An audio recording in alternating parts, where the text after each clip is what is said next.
On today's primetime local news, over a dozen students are representing Lloydminster at this year's Provincial Skills Comp. And the new Canadian Tire in Lloydminster has its grand opening planned for next week. Plus, the Lloydminster Golf and Curling Centre is open once again for its 2023 spring-summer season.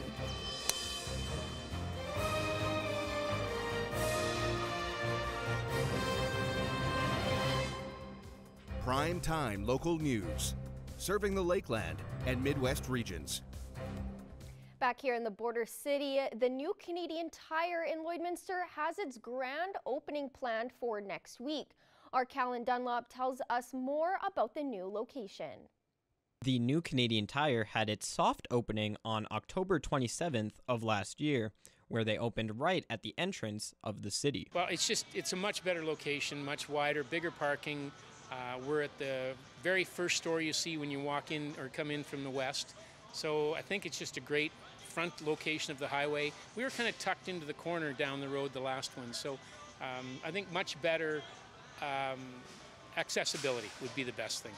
The grand opening has not only an effect on customers, it also provides a morale boost for the employees. I think for any employee, the opportunity to work in a new space is always much better than a store that was 20 years old. And jumping from a store that was about 45,000 square feet to well over 80 gives us a lot more warehouse space. It just really makes things a lot better for the team, makes everyone happy. It's a much cleaner environment and just more open and wider aisles for our team and our customers.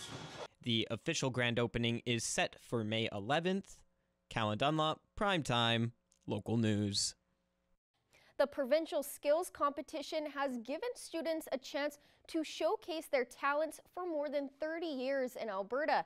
16 students are representing Lloydminster Comprehensive High School, and our Shelby Clark says there's quite a variety of skill heading into this year's event. Here's this week's Beyond the Classroom. This two-day event is taking place in Edmonton for 2023. Some of the best young tradespeople across the province are able to go down and prove their skill. Welding, culinary, electrical, you name it. So many different competitions. It's like the Olympic of trades for high school students and post-secondary students here in Alberta. Certain students at Lloyd Comp have already participated in previous years, but are excited to have the event back in person. Practice makes perfect is the mindset that grade 12 student Quinn Dodsworth has as he prepares for another year in electrical installations. Yeah, we went over it last year a little bit too, but this year there's a little bit more wiring up certain receptacles, lights, switches, and we're also having to bend conduits, install armor cable, do relays, and we have to also cut through drywall too, is a new thing that we have to do this year that we didn't do last year. Other than electrical installations, a wide variety of trades will be involved, like video production, photography, cabinet making, and much more from Lloyd Comp. Students are nervous yet eager to show off what they've learned and represent their high school. So I have to take a self-portrait shot, and I have to take that myself with a self-timer. They give us a mystery object when we're there, and we have to take 3 different photos of it, unique photos, I think. I'll try my best for sure. I don't have high expectations, but it's just a learning experience, and if it goes good or bad, it'll be fine. None of these students who will be going to Skills have ever experienced a Skills event, so when they go, their eyes are going to be really open, and for many of them, that's kind of the first start in realizing how passionate they are in their particular trade. They're excited to see what comes next. They've seen some of the videos, some of their teachers have talked to them about what to expect, so it's a really big deal and something for students to be very proud of if they make it this far. And that's it in this week's Beyond the Classroom. Lakeland College's doors are open for program info sessions on March 3rd and 10th. RSVP now at lakelandcollege.ca/info sessions.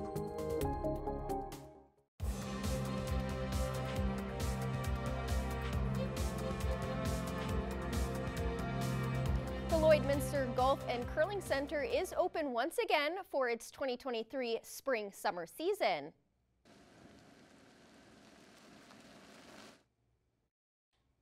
With one of the warmest opening weeks in recent years, golfers are coming out in droves to try out the course. With the completion of the new water irrigation system, the old worn and torn greens is getting the care it deserves. On irrigation now, which is earlier than we ever have. Just the weather is helping us tremendously, and no standing water or anything. It was dry as soon as we opened. Some of the things that we needed to do for the fundamentals of the golf course, the irrigation project just got finished. That was $1.3 million investment into our facility. We're going to see a lot more of those investments come in, but now it's going to be geared towards the playability and really the satisfaction of the players. The course has many tournaments scheduled for the season, the first to begin May 21st. The course also offers a junior program designed to get kids active in the sport. Off with golf instruction with the kids. We try to give them a little bit of the rules of the game with that as well, but get them ready for the golf course. Then we transition to junior days on Mondays where the kids come out, they play 9 holes, they get a meal afterwards and prizes, and then kind of the year end is our junior open tournament, so a little bit more of a competitive play. The Lloydminster Golf and Curling Center is looking for more players to fill out tournament spots in the future. The Edmonton Oilers are set to start their second round series tonight against the Vegas Golden Knights. We feel good about our game, we feel good about our health, we feel good about our mental mindset heading into this second series. The Oilers have reasons to feel confident, winning 3 of their 4 games against Vegas this season. The Oilers start this series on the road, but there will be a big watch party tonight at Rogers Place. I know we're all excited about the Oilers game in the second series, especially with patio season officially up and running. For more on that, here is Shelby Clark with an extended look at your weather forecast.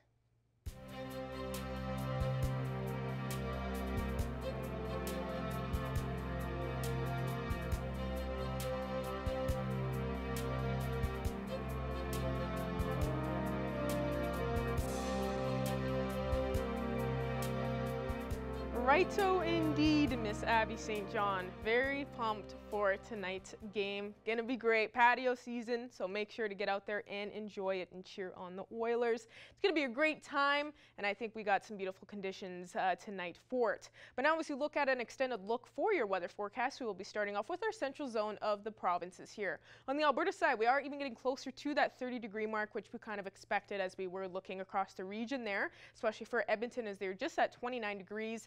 28 up in Athabasca, and then we have probably the coolest condition there just in Rocky Mountain House, just hitting that 20-degree mark. And then we have 25s for Edson and Whitecourt, and then Red Deer and Jasper just at 27. So looking at some beautiful temperatures indeed, you know, great temperatures, especially in Edmonton for that watch party. But hopefully, you know, it will be safe for tonight, and it won't be as a little bit crazy as some of those last watch parties were. So hopefully everybody stays safe out there. Switching over to our Saskatchewan side now, here in our central zone, we are kind of seeing the same conditions as what we are looking at on our Alberta side. Melfort seems to be the coolest, just at that 23-degree mark, but of course they are still past 20, so not looking too cool whatsoever. 24 for Prince Albert, while most spots are just sitting around 25 and 26, matching with us here in the border city. Switching over to our northern zone now, they have picked it up quite a bit now for today, as they were kind of getting closer to the conditions as what we are seeing in our central area, but now they are almost matching with us now, especially in some of these areas. 24 for both Laloche and Buffalo Narrows, so definitely looking a lot warmer in those two spots. We go a bit higher up to Stony Rapids and Uranium City at 26, 27, so even a few degrees off from that 30-degree mark. And we go a bit farther out here, and they are looking slightly cooler as they are at those teens. 14 for South End, while the 16 down in Flin Flon, and Wollaston Lake is just under that 20-degree mark. Switching back over to our Alberta side here in our northern zone. They definitely are matching with us in our central zone, although even more spots are just sitting at 29 degrees. So we got high level, Fort McMurray and Slave Lake as they're just under that 30-degree mark. So definitely seeing some nicer temperatures here. Hopefully, of course, though, as we were even seeing that story earlier on in the show, we are seeing lots of grass fires and whatnot. So hopefully we will be getting some rainfall. It's nice to get these summerish temperatures out there, which is always nice. But of course, we are going to be needing to get cooled down pretty soon here. So hopefully that will happen, and we should be expecting that later on in the weekend. 26 up in Fort Chippewa, while it is 27 for Peace River and Grand Prairie. They are right in the middle there. And going over to our southern zone, they actually are matching with us more with these conditions, as there are most spots just seeing between 26 to 29 degrees. Medicine Hat seems to be the only one just sitting underneath that 30-degree mark, but definitely looking still quite warm on that side. And going back over to our Saskatchewan side here, they are still seeing kind of the same conditions as what they were looking at yesterday. Seems like most spots in our southern zone were kind of continuing on with that pattern. Weren't really cooling down by too much like we were kind of seeing in our central and our northern zone. So they are still seeing between 26 to around 28 degrees on our Saskatchewan side, still in our southern zone, with Kindersley just sitting at 28.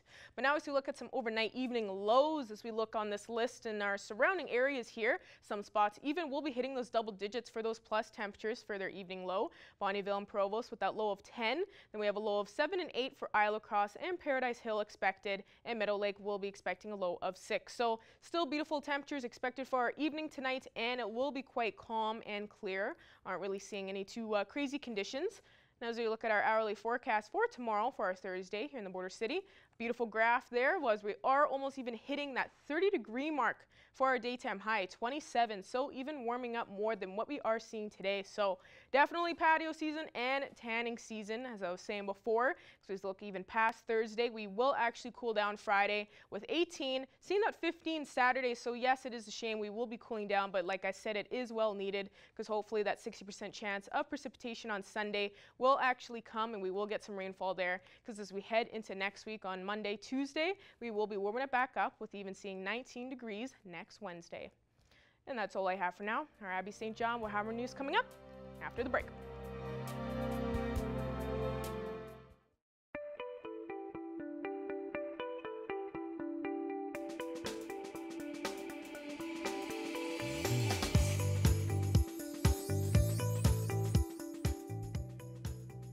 We're back for another week of Healthy Thriving Family After Divorce. Stephanie Dobson is with us. Stephanie is a lawyer and mediator with Hank Divorce Law and Mediation here in Lloydminster. Stephanie, thanks for joining us once again.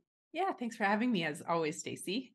Well, it's the beginning of a new month, so we are going to pick a new subject for this month to talk about and expand on as we go.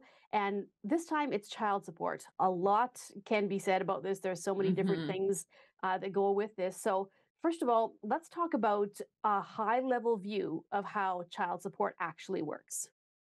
Yeah, and you're right, Stacey. We could talk about this probably for 3 months and have enough content. And so just help people to understand how it works. So the first thing that we can sort of comment on, I suppose, is the way I start by explaining it is we've got two categories. So we've got base support, and then we've got the extras. All of it falls under the child support guidelines, and we're going to talk about that more in a little bit later today. But when we talk about base support, that's the monthly support that a lot of times when people say, you know, I receive $900 a month in child support, or I pay $1,800 a month in child support, that's usually they're talking about base support. That is intended to cover things like food, clothing, and shelter. So we'll call that the basics. Then there's the category of what we call the extras. So people sometimes know of those as special expenses. They might call them Section 7 expenses. That's because it actually falls under Section 7 of the child support guidelines. So that's specifically the extras. We're going to follow up with that a little bit more detail next week. But under that section, parents will share certain categories of expenses. So there's the various categories that parents will share based on their income levels. So we'll get into that a little bit later. Okay, well, when it comes to base support, Stephanie, how is that calculated? Sure. So as I mentioned, we look at the child support guidelines to calculate all child support. So if you're living in Saskatchewan, or if you're and unmarried, or if you're married and living in any province, we use what's called the federal child support guidelines. If you're unmarried and you're living in Alberta, we use the Alberta child support guidelines. So there's not many differences between the two, but there is that technicality. So when we're looking at base support, there's 4 components to base support. So the first thing, probably the most complicated one, is what is the income of the paying parent? Second, the province of residence of the paying parent. So that one's easy. You know, where do you claim on your taxes? The number of children. that you're paying support for. And then number 4 is the parenting arrangements or the schedule that you keep between the two parents. When it comes to income, Stephanie, how is that worked out? Well, of course, that's the most complicated part. So we do use the child support guidelines, of course. If someone is a T4 income earner, so you're employed as an employee in a company, it can be very, very simple. We take their T4 income, which is going to be the income that they put onto their tax return, one line, and we look at the bottom line of that. Where it can get really complicated is when a parent earns income from other sources. So things like business income, that could be your own proprietorship, that could be corporate income. They could be a farmer or a fisherman or a fisherwoman, or somehow if their tax return doesn't show their full income earning potential, they may earn non-taxable income or cash income. In those cases, we need to look a little bit further than just the personal income tax returns to figure out where are they earning their income and how do we calculate that. So there's lots of people who use online support calculators and they're very accurate. So child support is calculated based on these formulas that are created under the guidelines. It can be very effective if you can figure out what that income may be, because you just plug that into the calculator and press calculate and out spits a number. But where income is more complicated, sometimes those calculators can be a bit misleading. One thing we've talked about in the past is just a schedule, basically, when it comes to scheduling for the support of the children. So, does that affect the support as well, the parenting schedule? Well, it certainly does. There's 3 different ways that that scheduling can impact child support. So the first one is where there's one set of calculations that we do. It's under section 3 of the child support guidelines. And that's when children live primarily with one parent. So when I say primarily, the child support guidelines actually puts that down to a calculation of percentage over the course of an entire year. So we're not just talking month by month, where maybe it's a different schedule in the summer versus the school year, but we're talking about over the course of a year, the children reside with one parent for more than 60% of the time. Parent would have less than 40% of the time. Okay, so that's one calculation. That's under section 3 of the child support guidelines.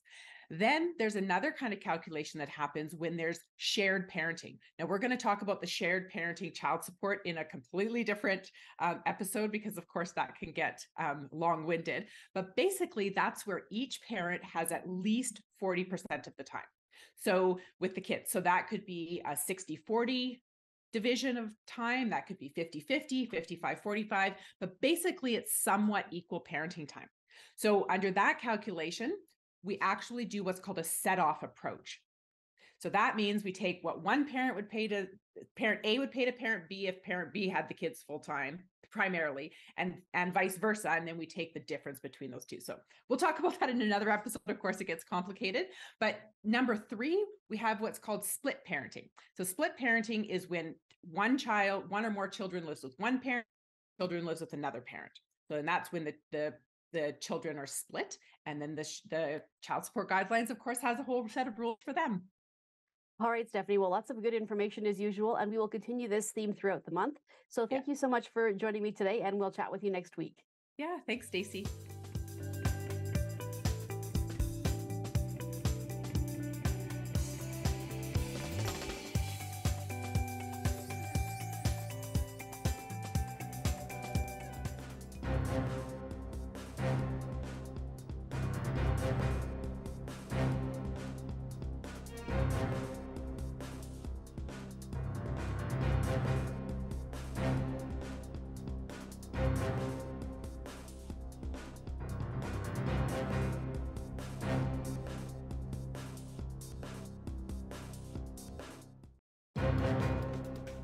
Furniture set and design supplied by Furniture Gallery and Furniture House, downtown Lloydminster.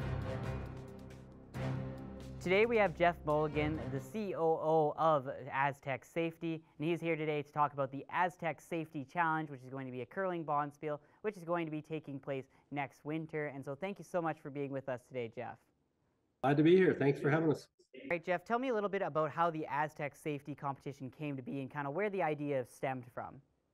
Well, it started with the Team Boccer sponsorship that we did for 4 years, leading us to the next Olympic Games. And at that point, they talked about the old Wayside Classic that was held in Lloydminster for years and years on top end curlers that had gone away. And they said there's a real need for bonspiels of that nature to reappear and be able to be there so that players have a very meaningful events to do between the slams.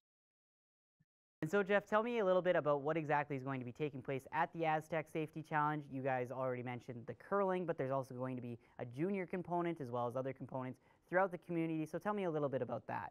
We want to make it an event for the entire city, and that means that there will be social activities, there will be junior curling clinic, there will be a kickoff event, there will be some arts, entertainment venues. There will be opportunities for people to gather for social purposes, and the curling will, of course, be the feature. But we want it to be an event, maybe even school programs. We want to get the community involved in a much larger way. And so, Jeff, tell me a little bit more about the junior program, as it is going to be ran by Team Boccer, and how important it is to grow the younger curling generation here in Lloydminster.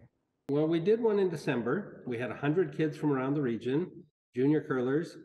They got the opportunity to chat, mingle, learn, and be observed by 4 of the greatest positional curlers in the world, Team Boccer. And they're committed to doing this. Mark Kennedy has a junior curling foundation. He's super committed to the junior curling. And all 4 of the players on the Team Boccer team are similarly committed. They will be here. They will be engaged in that. And we may get a few of the other teams involved as well. And so, Jeff, how big of an event is this going to be for the Lloydminster Curling Club, as well as how big of an event it's going to be for the city of Lloydminster in general? I think people should look forward to seeing, some of the best curlers in the world gracing our Lloydminster Curling Club, who's co-hosting it with us. And we can't forget all the volunteers that work every day at all levels of curling. So this is a big event for all of us. It's a big event for the city, and we couldn't be happier to engage Team Boccer to be the host. And so, Jeff, tell me when this event is going to be starting up, and if people would like to get more information, where they can go to get more information, especially if they would like to volunteer. Well, January 10th to 14th is when the events will take place. The final game will be on the Sunday. And we're looking forward to the lead up to that. We'll be looking for volunteers. There's some sponsorships that are available for people, high profile sponsorships. And we will, if they want more information, they should contact Caitlin at Aztec Safety, and that's 780-875-0331, or go to our website and there'll be links there. Thank you so much for all the information, Jeff, and we will look forward to the event coming up this January. We'll stay plugged in. I'm sure we'll have lots more opportunity to talk.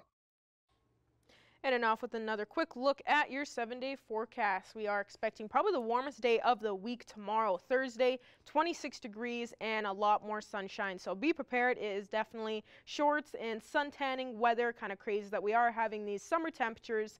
Then we will be cooling down as we head into the weekend. 18 degrees Friday, but expecting another sunny day. Then a mixture of some sun and clouds Saturday, and expecting a high chance of some precipitation Sunday, which will be very nice. We definitely need this to start cooling down across the province here. And as we head into next week, we will be warming it back up, with even reaching 19 next Wednesday.